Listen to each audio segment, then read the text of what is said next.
What is up, guys? In today's video, I'm going to be going over several tips that will hopefully help you play better in the early game in Fortnite Chapter 7, because this is something that has changed a lot. As always, if you guys do find this video to be helpful, informative, or interesting, remember to give it a like, subscribe if you'd like to see more, comment down below what you think of the changes to early game this season, and if you guys would like to use my code in the shop when getting anything, it is EvolvedJake, just like my channel name is, and it is underneath the webcam at all times. So, for the start of this season, you no longer spawn on the battle bus, and instead we spawn on a wave outside the map. And this changes how landing and dropping works a lot. So you have 20 seconds to reposition on your wave before you actually get sent into the air. And you can travel a decent amount of distance this way. If you started at a spot where like there was a POI kind of close to you, but not like super far away, then you could maybe, surf over to there and be able to land at that POI, but you're not going to get to like an entirely different like quadrant of the map. You don't have that much wiggle room left to right, but you do have a little bit of distance that you can travel and kind of make yourself open to a few other spots, or just get a better angle at the location that you want to land at. And typically when landing, you're going to want to position yourself in a way where there's not like mountains or things like that in between you and where you're trying to go. Because the way gliding works in Fortnite is you get glider locked at a certain altitude from your character to the ground. And once you're glider locked, you can't undo this. So if you glide over a mountain, you're going to get glider locked at a higher altitude. And that's going to really ruin your time landing. You're going to land much slower than other players and then have a big disadvantage at the start of the game. So position yourself in a way to where there's less high obstacles between you and where you want to go. And also maybe fine tune, which location you actually want to go to with that like horizontal movement. There is a rumor going around that marking the POI you want to land at Spawn Island will put you there when it's time to surf the wave. But that is not actually how the game works. There might be some times where you mark it and then you start over there, but it just randomly happened to work that time. It's not something that's going to consistently work game in game. It's just random where you get put out. So don't stress too much about that. If you do want to go further though, one thing you can do is glide up towards the back of the wave. And then when you get launched up, you'll actually get launched up higher since you're starting at a, higher point when the launch happens. But this can get even better if you do one of like the surf tricks. Essentially, if you like surf up the wave, your character will do a jump. If you time that with when you're going to get launched, that is how you will get the highest. And I know I said earlier that being higher is bad. That's if you want to land fast. But the reason why being high can be helpful with these wave surfs is this will allow you to glide to a further POI or a further location than what you would normally get to, and hopefully have like a less contested, safer start to the game. So if you really don't want to fight off spawn, doing that surf trick, getting high up, and then gliding to a further away point is something that can give you a bit safer start to the game. And since everybody starts on the edge of the map like this with the wave, the more like inland locations are typically not contested at all in the early game because people can't really land there because of the mechanic of this wave thing. So that is one thing that I think will help a lot of people that are struggling. If you are trying to land at a place that's right in front of you, ideally you would want to get glider locked in the water. This is something I kind of already talked about how glider lock works, but when you get launched into the air, you're not at glider lock altitude. You can actually like put your umbrella away and then glide back down a little bit, dive straight down to get glider locked. And if you get glider locked over the water, this is something that is going to be the lowest point of glider lock because it counts the ground under the water as the actual ground. The early game this season, once you do hit the ground, the fights are often very chaotic. The nature of this mechanic for landing puts a lot of people at pretty much every like edge of the map POI. And so a lot of times these fights are very chaotic and it can be very timing based and very random. I think it's best to just try to land at a building and get as much loot as you can, get shield and all that, and then hopefully worry about like fighting later. A lot of times, things that I would typically like to do is land on a gun and then shoot people out of the sky. And this is something that can really help if there's only 1 to 2 people landing at the same POI as you.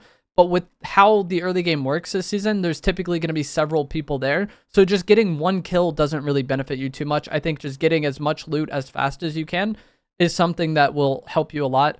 The loot density at these POIs is not very high, so you might land at a house and get like one chest spawn and one floor loot spawn, and that's not great. So getting that stuff quickly and then hopefully getting to like a neighboring building and getting even more loot is something that will give you kind of the best chance to get going.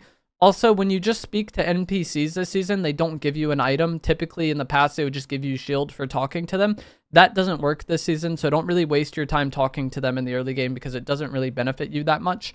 And as I said, these POIs are often very populated and very chaotic. So anytime you fight, be very ready for third parties and try not to fight in areas where you're an easy third party. Like, you don't want to run out into the open and then fight one guy and then just get third partied by the 2 or 3 other people potentially hiding there.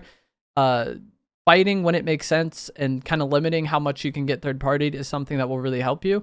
And third partying the other fights obviously is going to be great for you, but keep in mind there's probably other people trying to do the same because we have several people at each spot. So you are rarely safe in the early game. Ammo is pretty scarce this season. I've found getting the ammo boxes to matter significantly more in the early game than it typically would. Normally, ammo is not something I really cared about much at all. It's like usually just from looting in the early game, I would have enough ammo for the early game. And then after a kill or 2 in the mid game, I'd be pretty set on ammo. But with how this season plays, ammo seems to be pretty scarce. And so intentionally getting those ammo boxes is something that can help you. And you can even get big pots and mini shield out of the big ammo boxes, which is really going to help you because shield is also something that is pretty scarce. As I said, the loot density at these POIs is not that great. So just getting a bit of shield is sometimes like a huge advantage and a huge struggle this season. So make sure you're taking advantage of those big ammo boxes, not only for the ammo, but for the potential shield as well. Another thing you're going to want to be very mindful of is gold. So this is also something that I would usually just ignore in the early game. Like, I don't care to open cash registers. I don't care that much about like opening the chest strictly to get gold. But with how this season plays out, gold resets every game. So everyone starts every match at 0. You do loot more gold this season than you typically would from things like chests and cash registers and all that. But also gold is going to matter more to you when it comes to buying things because, as I said, the loot density at these POIs is not great. It's rough to get shield. It's rough to get ammo. And you can solve those problems with gold. It's just something you're not going to be able to do the moment you hit the ground. So typically the way the game kind of goes, I feel like you land, you loot up, you fight and clear the POI. Hopefully by that point you've gotten a good amount of gold and you can go to the vending machines. Each POI has vending machines that will be marked on your map. There's a heal vending machine, there's a weapon vending machine, and then there's usually like a special vending machine which sells something of high rarity.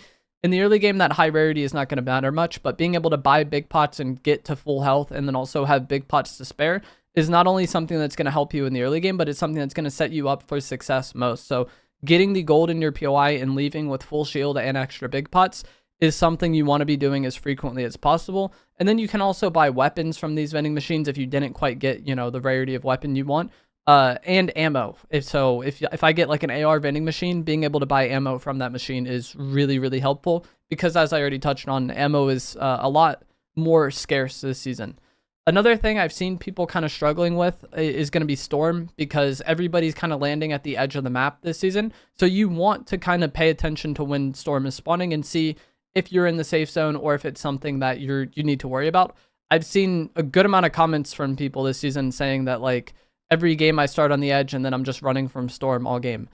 That should not be happening. Like, there might be times where, okay, my first POI isn't in the zone. I need to worry about getting there.